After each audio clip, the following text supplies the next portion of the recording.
काय फक्त याच्यामध्ये पाठीमागं राजकारण आहे। सदर जी महिला आहे, मी अगोदर सांगितलं, सदर जी महिला आहे त्या महिलेचे सगळ्या ठिकाणी सांगतायत की बाईचे कपडे फाडण्यात आले। अजिबात ही गोष्ट खरी नाही। सदर महिलेचे कोणीही कपडे फाडलेले नाही।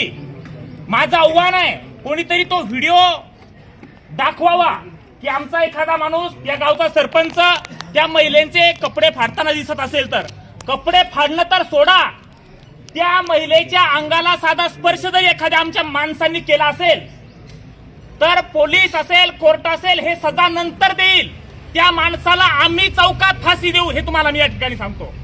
बांधवांना इतक्या झुंडशाहीनं या पद्धतीनं हे पसरवलं चाललंय की महाराष्ट्रभरामध्ये वंजारी समाजाला टार्गेट करून हा समाज पूर्णपणे खलनायक आहे, गुंड प्रवृत्तीचा आहे, हे पसरवण्याचं काम या ठिकाणी सोशल मीडियाच्या माध्यमातून केले जात आहे।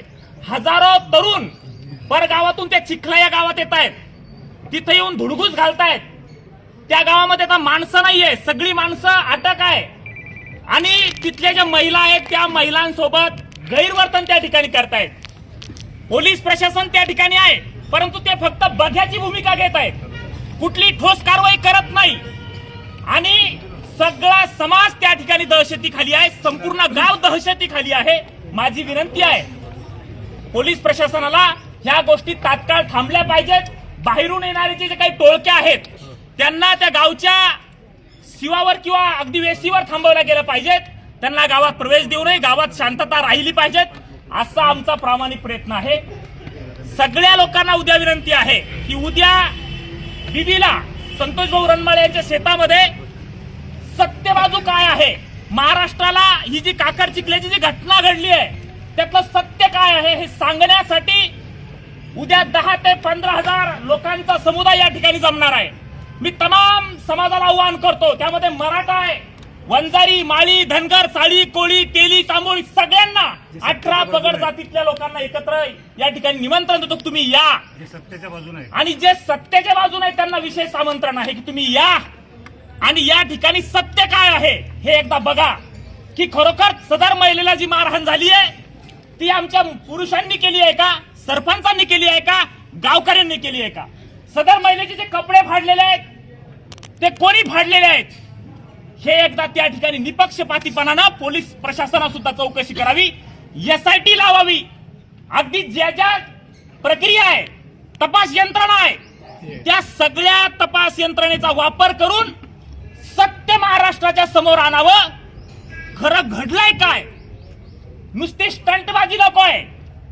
आणि म्हणून सगळ्यांना विनंती आहे की उद्या सगळ्यांनी, अगदी सगळ्या गावातल्या लोकांनी तुमच्या आमच्या अस्तित्वाची लढाई बांधवानो, तुम्हा आम्हाला जो कलंक लावण्याचं काम केलं जात आहे महाराष्ट्रभरामध्ये की वंजारी समाजाच्या गावातील लोकांनी छत्रपतींच्या पुतळ्याला विरोध केला आहे। मी मगाशीच सांगितलं, छत्रपती आमचं आराध्य दैवत आहे, आमची अस्मिता आहे। छत्रपती शिवाजी महाराज असा राजा आहे, सगळ्या जाती धर्माची माणसं त्या ठिकाणी येऊन नतमस्तक होतात, तिथून प्रेरणा घेतात। महाराष्ट्रापासून कर्नाटकच्या जिंजीपर्यंत संपूर्ण प्रदेशाचा सातबारा छत्रपतींच्या नावावर आहे आणि त्या छत्रपतींना आम्ही विरोध कसं करणार आहे? शक्यच नाही। आम्ही कुणीही छत्रपतींना विरोध करत नाही, त्यांच्या पुतळ्याला सुद्धा विरोध करत नाही। फक्त विनंती एवढीच आहे, सदर प्रकरणाचं सत्य समोर आलं पाहिजे। सदर प्रकरण जे घडतंय या प्रकरणामध्ये सखोल चौकशी झाली पाहिजे, त्यांचे दोषी आहे त्यांच्यावर कडक कारवाई झाली पाहिजे, जे दोषी आहेत ते। पण अशा पद्धतीने झुंडशाहीनं जे प्रकार चाललाय, कुणी उठतं याच्यावर, कोणी ते माग काल आले ते जिरा जरांगे याच्यावर पोक्सो लावा, अपहरणाचा गुन्हा दाखल करा आणि 307 लावा, पोलीस सुद्धा हो म्हणतायत, कमाल आहे। बरं, वेगवेगळे लोकप्रतिनिधी त्या ठिकाणी येत आहेत, ते सुद्धा सत्य बघत नाही, त्या ठिकाणी येत आहेत आणि त्या ठिकाणी सरपंचावर अमुक कारवाई करा, गावावर तमुक कारवाई करा। अरे सत्य त्या ठिकाणी काय आहे हे एकदा महाराष्ट्राला कळू द्या, आमचं आव्हान आहे। आणि उद्या सत्य आहे, जे सत्य आहे ते ऐकण्यासाठी इथले समाज बांधवातले सगळे मंडळी जे नेते आहेत ते उद्या तुम्हाला सगळं सत्य सांगणार आहे।